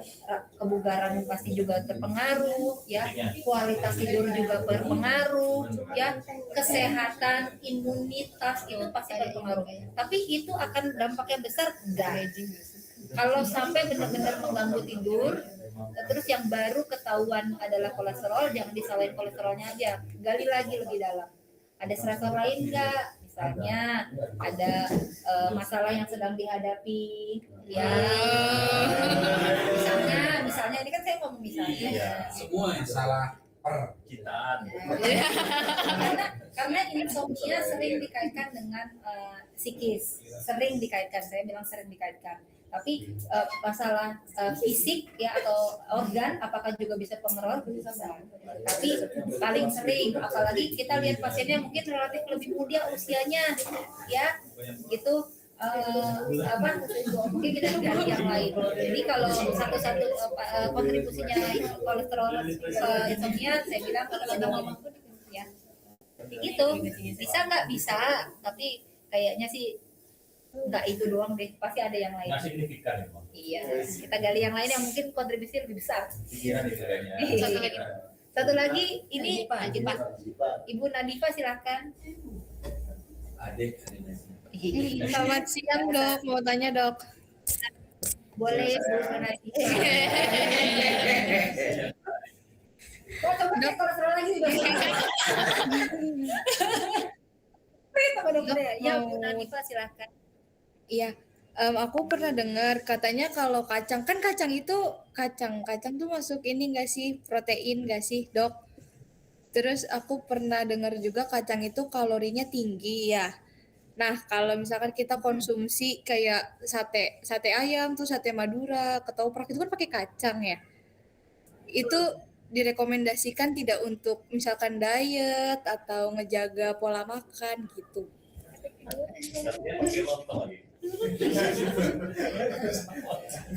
Kacang tuh masuknya ke biji-bijian. kumpulan Tapi dia kalau mau saya masukin kemana kontribusinya ke karbo. Karena memang tinggi kalori. Tinggi sekali kalori. Selain tinggi kalori, dia tinggi asam urat, kecuali almond ya. Kecuali almond. Dia tinggi karbohidrat, tinggi purin yang menyebabkan asam urat. Ya, jadi kalau pertanyaannya boleh nggak buat diet? Karena tadi tinggi kalori memang tidak boleh buat diet. Ya, dan tidak boleh buat orang yang punya kadar asam urat yang tinggi atau gout arthritis yang memang udah jadi kadar asam urat yang tinggi dalam darah namanya hiperurisemia. Tapi kalau dia sudah menyebabkan peradangan pada sendi namanya gout arthritis. Jadi beda dua penyakit ya, gitu. Boleh nggak buat diet? Iya boleh, 2 minggu sekali, 2 minggu sebulan sekali boleh. Kalau tiap hari ya nggak boleh, gitu. Terjawab? Terjawab dok, terima kasih banyak dok. Senang hati. Kita Ada lagi? dijawab enggak? Balas nggak pada Bu Nadifa itu nggak di cintanya dibalas nggak? Dalam. Kalau dengan kondisi sektor ini tadi kok nggak ada gejala itu Memang nggak ada gejala. sama sekali nggak? Enggak. Kalau melakukan Enggak. ini nggak ada gejala. Makanya saya bilang buat bapak itu sebenarnya lebih bahaya. Kenapa? Bukan saya nakutin, nggak ada alarmnya. Dengan tubuh bapak yang kemarin 80 kilo juga kemarin nggak terlalu gemuk ya. Maksudnya nggak yang kelihatan awas lu nanti banyak maksudnya nggak banyak yang orang yang reminder awas lu nanti kena ini gitu kan nggak banyak ya. Tapi ternyata di dalamnya begitu pak. Nah itu lebih nggak ada warningnya. Itu kenapa? Kalau Memang nggak ada gejalanya. balasan misal 7,5 ya Pak, itu udah penggalas. Nah itu kan tadi yang bilang peningkatan kadar asam urat namanya hiperurisemia, uric acid asam urat. Kalau udah peradangan pada sendi namanya gout arthritis. Jadi dua penyakit yang berbeda. Gitu. Pada kalau dia lagi kambuh biasanya memang kadar asam uratnya tinggi. Tapi ketika kita turunin asam uratnya belum tentu gout arthritisnya juga merendah. Jadi dua penyakit yang berbeda. Penyebabnya Asam urat. Iya. Tapi kan kalau kita arthritis itu kan asam urat yang di dalam darah. Kalau gout arthritis dia udah nempel di sendi bikin peradangan. Asam urat biasanya sendi kecil, jari kaki, jari tangan. Gejala paling khas bangun tidur kaku. Nanti kalau dibawa aktivitas udah enak kan. Makin siang, ya berarti punya nih Pak. Saya masih. Tapi udah pagi. Ya pagi bangun tidur kaku, nanti Kayak libur gitu. ya makin siang Udah bagus. udah enak lagi. Kalau saya ya. Apanya yang kurang? Iya. Ya itu kurang stretching Pak. Ya kalau generalisasi ya. Tapi kalau terkait maaf Bapak diabetes mellitus itu neuropati diabetes. Nanti kita bahas kalau itu makanya kontrol. Nanti kalau Bapak ada keluhan lain nanti ada obat-obat khusus lagi. Kalau terkait dengan diabetes Kalau mellitus itu kolesterol tinggi neuropati. itu tanda-tandanya apa? Apa? Kolesterol tinggi. Enggak ada ya? Enggak mesti ya? Dia memegang kolesterol. Makanya tadi harus ada screening. Di atas 40 tahun jantung tidak sehat ya screening, periksa, medical check up. Makanya tadi saya bilang, saya senang ketika perusahaan melakukan medical check up secara rutin. Rasa sih enggak apa-apa gitu. Sama aja. Ya, kalau yang Lihat apa-apa. wanita masih aman-aman aja. Enggak ada yang lain gitu maksudnya itu biasa gitu. Dok mau nanya. 282 tinggi ya? Jadi Oh, itu udah over itu. Aku sih lihat kamu sih.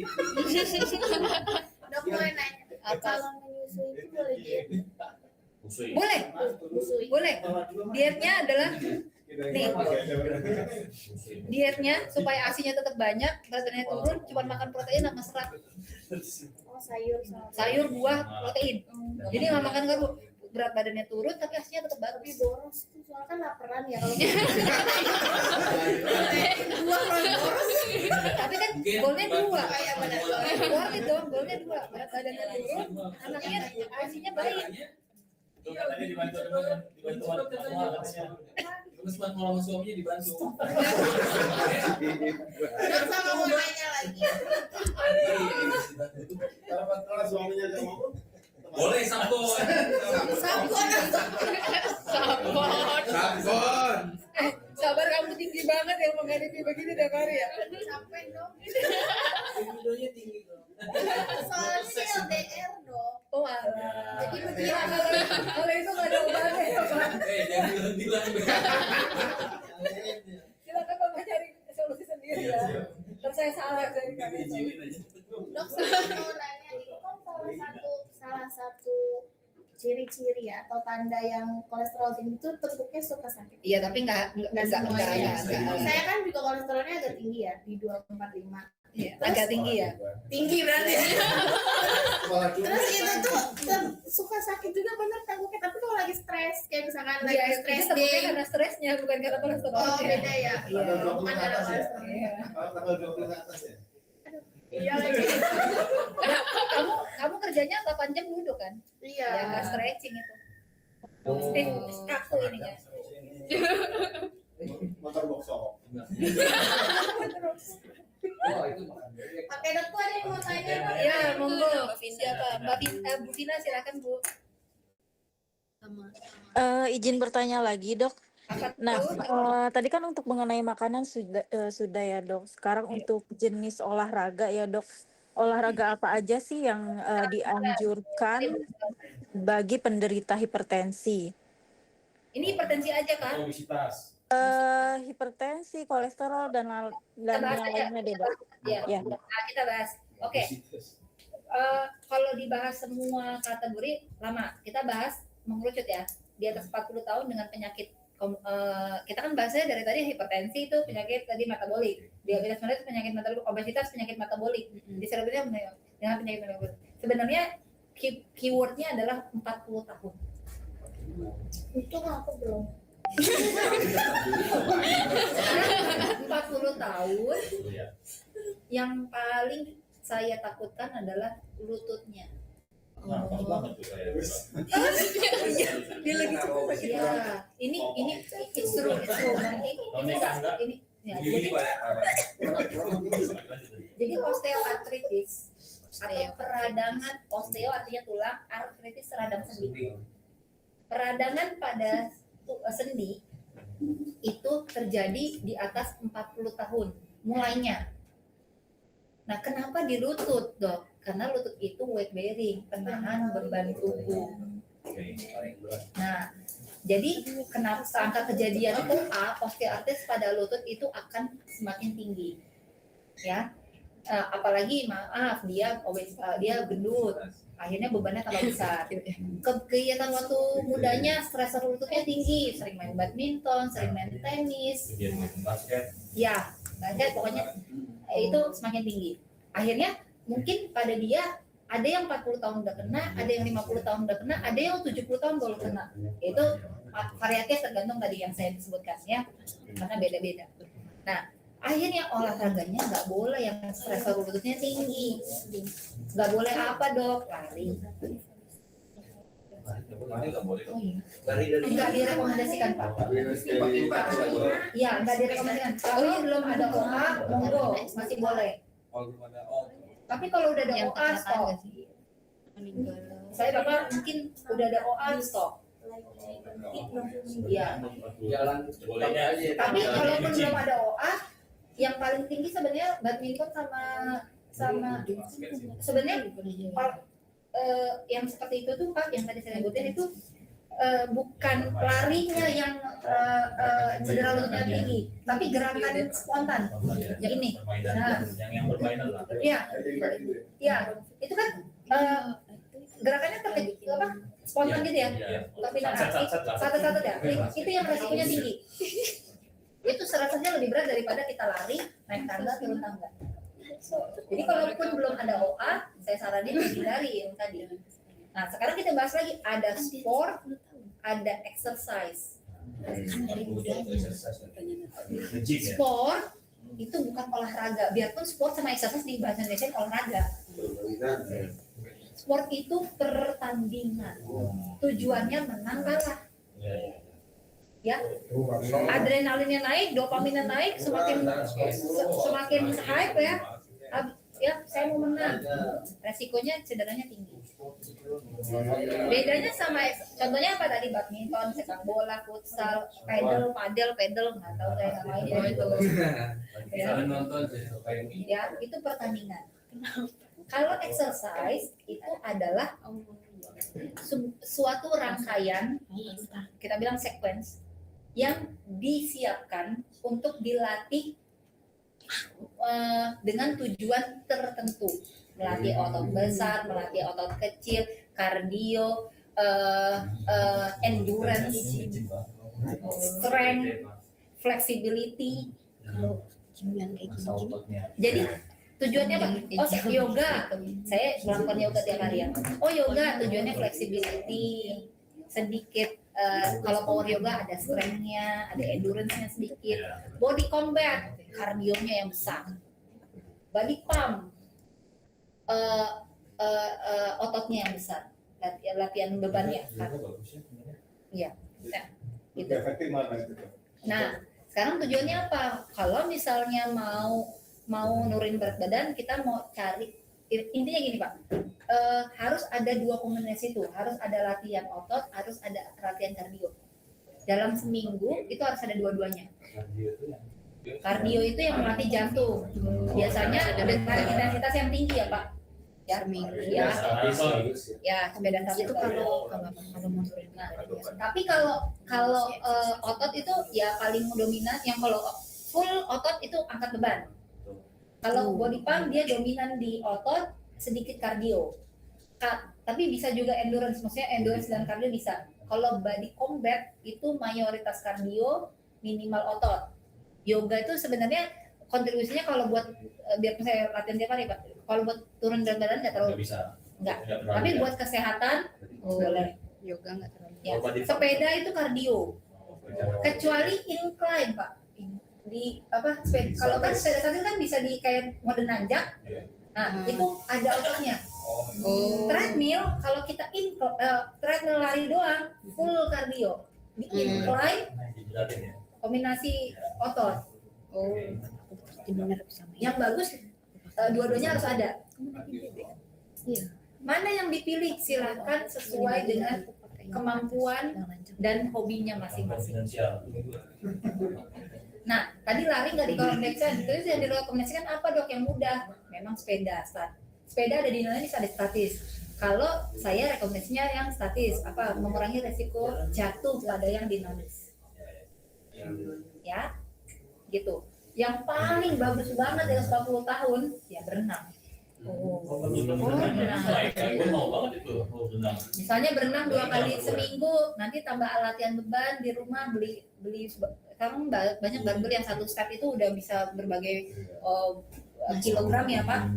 Ya, terus latihan bebannya 4 kali, jadi 6 kali seminggu, olahraganya udah sangat baik.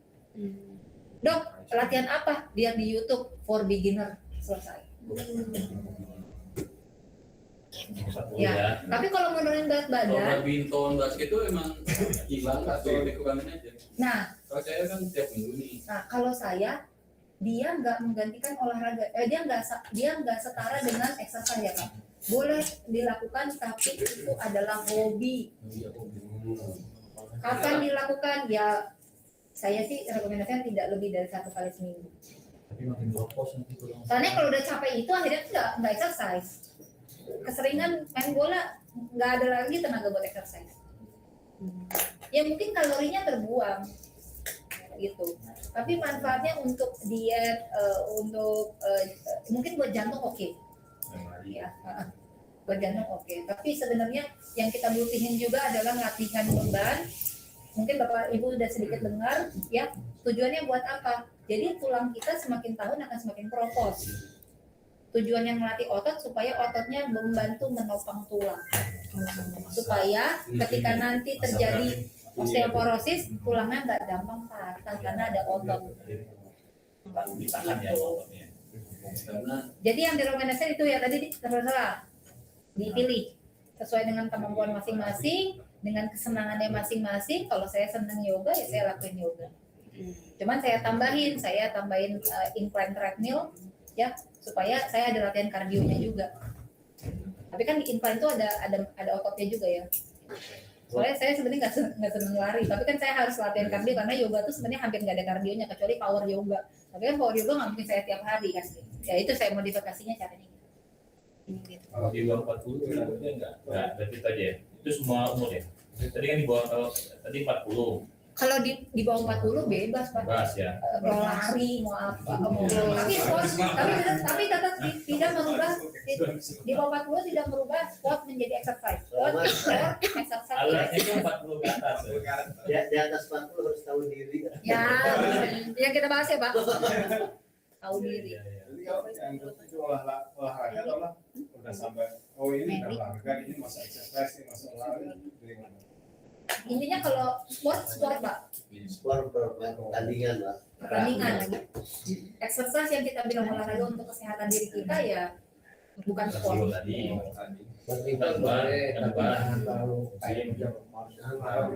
Boleh aja Pak, tapi hari itu ya Bapak melakukan sport bukan melakukan Exercise.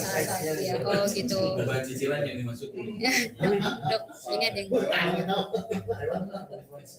Jadi Dari kalau buat kebugaran jantung 150 menit per minggu. Jangan dihajar 1 kali seminggu 150 menit. Ya 30 kali 5 hari. 2 jam dibagi 20 menit. 30 menit kali 5 hari udah tercapai.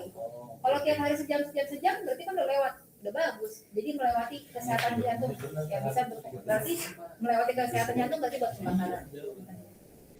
Oh bisa kebakaran. Iya. Tapi kalau mau targetnya buat kesehatan jantung, karena gini Pak, untuk di atas 40 tahun olahraga sebenarnya nggak kita rekomendasikan berkontribusi untuk menurunkan berat badan. Diet. Itu kesehatan. Iya.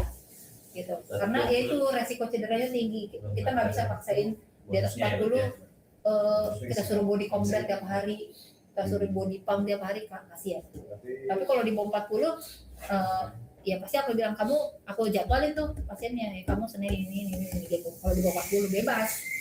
Ya dia kan harus bisa ulang badannya masih mampu. Nah, itu Vina, bebas Vin. Yang penting sehat, langsing itu bonus. Ya. Makanya Vina sehat dulu, baru langsing. Ini pertanyaan terakhir ya. Ya. 11.58. Satu lagi. Iya, maksudnya satu lagi nih terakhir. Oh ya. Silakan Mbak Meli. Mbak Meli, Bu Meli silakan Bu. Iya, izin bertanya Dok, rekomendasi makanan untuk menaikkan berat badan itu dibanyakin ke protein sama ini Dok, misal ketika malam hari misal saya melakukan olahraga, fit atau nge-gym, nah itu tuh bagusnya saya makan sebelum nge-gym atau sesudah? Tahu sesudah. Tadi udah ada pertanyaan ya. Olahraga itu memang bagus pada saat olahraga itu bagusnya perut kosong. Tapi kalau kamu tidak terbiasa dengan perut kosong, jarak Mana bisa makan baru olahraga adalah 2 jam. Untuk waktu olahraga Itu. sendiri, pagi, siang, malam. Asal jangan di waktu istirahat. Makanya di atas jam 10 malam tidak boleh. Tidak boleh makan sekolah. Wajib 10 malam. Boleh Pak. Karena tubuh kita itu udah dikasih Allah. Oh ini pagi saatnya kita melek. Oh ini malam saatnya kita istirahat. Itu kondisi lain. Ya itu yang saya juga kan kena shift malam ya Pak. Itu kondisi yang kita itu di luar kebiasaan. Ya memang pasti akan sedikit menyusahkan karena kita memodifikasi jam tidur dan lain-lain ya gitu. Tapi kalau kita ngomong idealnya ya pagi melek, malam tidur. Makanya kenapa kita malam bisa tidur ya itu. Ini kita ngomong ideal ya, kan ada orang yang nggak mau tidur dan lain-lainnya. Itu. Jadi jangan pas waktunya kita tidur, waktunya istirahat ya kita pakai buat olahraga, nggak bisa. Dan ada beberapa hormon yang bekerja di atas jam tertentu dan saat kita tidur. Contoh growth hormone itu bekerja di atas jam 10 malam tapi saat kita tidur.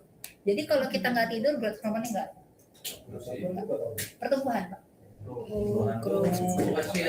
Makanya Teman-teman.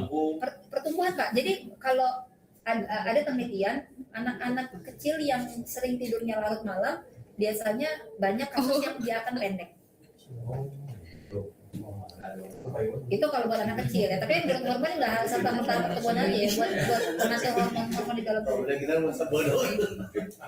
Nah itu tadi Kak. Itu pertanyaan yang buat apa tadi? Makannya sebelum atau Ya, sesudah. terus tadi pertanyaan dia sebelumnya Makanan apa buat naikin berat? oh buat badan proteinnya tetap. Jadi tadi kebutuhannya tapi boleh makan karbo. Nah, itu mah makan nasi aja tuh mah Iya. kamu piring. Jadi proteinnya tetap tadi kebutuhannya tadi 1,5 sampai 2 gram per kilo per hari, tapi tambahin karbonya. Kalau bisa karbonya ya karbo nasi ya. Hindari karbo tepung, hindari karbo dari yang lemak ya, misalnya ya tadi santan dan lain-lain, nanti akhirnya ya tak bener tambah berat badan, tapi habis itu kolesterolnya juga nggak karu-karuan. Jadi naikin aja nasinya, iya. Ya. Dok udah jam 12. Pak Asep, nextnya tolong Langsung ditambah dari Kak atau Pak Asep, satu Nextnya janji tolong tadi ya. tambah 4 jam atau 5 jam. Dikit lagi Bu. Banyaknya juga ini yang PT Liver sama kita sama. Oke, itu kita bahas next ya. Paling banyak kan PT Liver. Iya, itu pasti Iya. banyak. Nanti kita bahas ya Pak di sesi selanjutnya kalau memang ada. Ya, tapi enggak. Ya, nanti mungkin nggak saya juga belum tentu. Dok, materinya bisa. Oh, pasti Bisa. pasti. Yang tadi udah saya kasih ke itu bisa. Makanya saya yang tadi angka-angka nggak usah lah. Masa mau sekarang disuruh dihafalin? Gila saya kali nyuruh bapak ngapalin itu. Ya, saya sangat berterima kasih buat kesempatan hari ini. Kebetulan saya extrovert Pak, jadi saya senang berinteraksi. saya ketemu gini energi saya nambah. Ya, saya senang dan saya sangat senang kalau apa yang saya sampaikan itu benar-benar bisa diserap. Gak hanya di ruangan ini, tapi bisa di-sharing ke orang lain. Jadi ilmu-ilmu sesat yang di luar bisa diperbaikin. Ya, terima kasih sekali lagi ya buat kesempatan hari ini. Saya mohon maaf apabila ada salah kata, salah sikap ya. Mudah-mudahan hari ini manfaatnya terasa buat Bapak dan saya juga pribadi. Sampai jumpa di lain kesempatan. Bila nanti ada kesempatan di lain hari, saya tutup. Wassalamualaikum warahmatullahi wabarakatuh. Waalaikumsalam warahmatullahi wabarakatuh. Makasih dok. Kan saya cancel makan ini. BPK udah di cancel belum? Udah, saya tadi kayak ngejagung gitu. Biasanya habis loh. Sekarang nggak habis. Biasanya habis.